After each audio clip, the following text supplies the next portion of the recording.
नमस्कार, शंखनाद न्यूज चॅनलच्या बातमीपत्रात आपल्या सगळ्यांचं स्वागत आहे। सुरुवातीला पाहणार आहोत मुख्य बातम्या।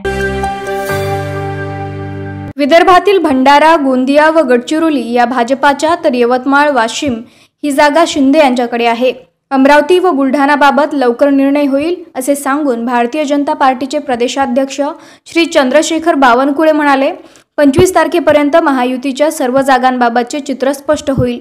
महायुतीचे घटक पक्षाचे नेते व भाजपाचे वरिष्ठ नेते आपणास चर्चा करून ठरवितील। ते नागपूर येथे माध्यमांशी संवाद साधत होते। ते म्हणाले की रामटेकची जागा भाजपाला द्यावी अशी मागणी आम्ही अनेक वर्षांपासून करीत आहोत। रामटेकसाठी शिंदे यांनी मोठे मन करावे। अखेर चर्चा होऊन कुणाला तरी मागे पाऊल घ्यावेच लागेल।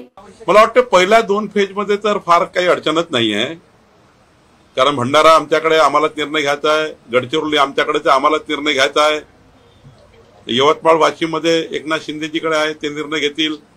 साधारण बुलढाण्यामध्ये थोडा त्या ठिकाणी काही मागणी आहे ती होईल। साधारण अमरावतीचा निर्णय साधारणतः होईल आणि रामटेकमध्ये आमची मागणी आहे की रामटेक ही जी सीट आहे ती आम्ही अनेक वर्षापासून मागतोय। तर आमची विनंती एकनाथ शिंदेला जिला राहणार आहे की रामटेक सीट ही भारतीय जनता पक्षाला द्यावी, ही मागणी आमची आहे। पण आता शेवटी कुठेतरी कुणाला तरी मागे यावं लागणार आहे, पण आम्ही याच्यात फार वाद घालणार नाही आहे। पण मला वाटतं पहिला टप्पा आणि दुसरा टप्पा साधारण 2-3 दिवसात निर्णय होईल आणि जसे जसे टप्पे पुढे जातील बाकी निर्णय होतील। पण फार वाद नाही आहे, असा काही टोकाचा वाद आहे, काही होणारच नाही आहे असं नाही आहे। शांतपणे सारा चालू आहे।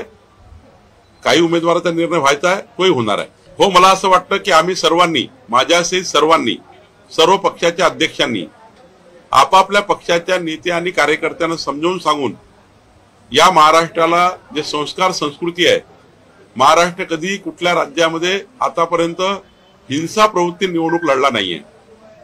महाराष्ट्राचा जे आतापर्यंतचा इतिहास आहे त्या इतिहासाप्रमाणेच आपण काम करू। आपण या महाराष्ट्रामध्ये काही गालबोट लागेल, या महाराष्ट्रामध्ये कुठे काही हिंसा होईल, काही पोलीस बळाचा वापर करावा लागेल, अशा कुठल्याही घटना महाराष्ट्रात होऊ नये यांची काळजी भारतीय जनता पार्टी म्हणून सर्वात मोठा पक्ष म्हणून आम्ही घेऊ, इतरही पक्ष घेतील।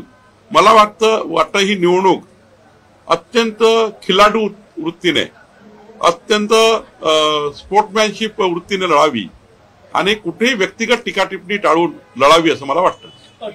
एकच सांगेल, आजचा सर्वे काही फ्लक्च्युएट दिसतोय, पण जसं जसं मोदींचं वादळ महाराष्ट्रामध्ये येईल, निवडणुकीचे फॉर्म भरले जातील आणि ऍक्च्युअल आम्ही बूथवर प्रचाराला सुरुवात करू। आम्ही ठरवलंय या महाराष्ट्राचे 97,125 बूथवर आम्ही जी संघटना बांधली आहे त्या संघटनेची क्षमता आमची अशी आहे। आमच्या सर्व महाराष्ट्राच्या नेत्यांचं आणि कार्यकर्त्यांचं मी कौतुक करतो। जी संघटना बांधली गेली आहे ती संघटना शक्ती आमच्याकडे जी आहे त्या शक्तीच्या आधारावर आम्ही प्रत्येक बूथ 51% जिंकू। महायुतीच्या प्रत्येक उमेदवाराला आम्ही 51% कसे मतं मिळतील याकरता भारतीय जनता पार्टी काम करणार आहे। शेवटी ज्या ठिकाणी आम्ही लढतो त्या ठिकाणी अजितदादा, एकनाथ शिंदेजी आणि महायुती ज्या ठिकाणी ते लढतील त्या ठिकाणी भारतीय जनता पार्टी पूर्ण ताकदीने मदत करणार आहे। शेवटी मोदीजींच्या नेतृत्वातली निवडणूक आहे आणि आम्ही कुठेही गाफील नाही, आमची संघटना गाफील नाही, आमचे नेते गाफील नाही, आम्ही ओव्हर कॉन्फिडन्स मध्ये नाही, आम्ही अत्यंत बूथवर जाऊन निवडणूक लढणार आहे, बूथवरची लढाई करणार आहे। ते म्हणाले, जगातल्या सर्वात मोठ्या लोकशाही व जगातील सर्वात मोठी निवडणूक महाराष्ट्रात सर्व पक्ष चांगल्या पद्धतीने निवडणूक लढतील। आरोप प्रत्यारोप न करता खिलाडू वृत्तीने ही निवडणूक लढावी। निवडणूक जाहीर झाल्यानंतर देशभर उत्साहाचे वातावरण आहे।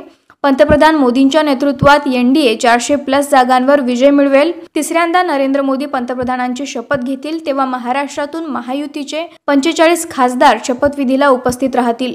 प्रत्येक बूथवर 51% मते मिळतील, यासाठी भाजपा काम करेल। विजयासाठी भाजपा महायुतीमधील घटक पक्षांना मदत करणार आहे, आम्ही गाफील नाही असेही त्यांनी सांगितले। कॅमेरामॅन प्रवीणसह सनी भोंगाडे, शंखनाद न्यूज, नागपूर।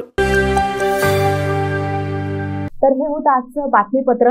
पुन्हा भेटूयात पुढच्या बातमीपत्रात। नमस्कार।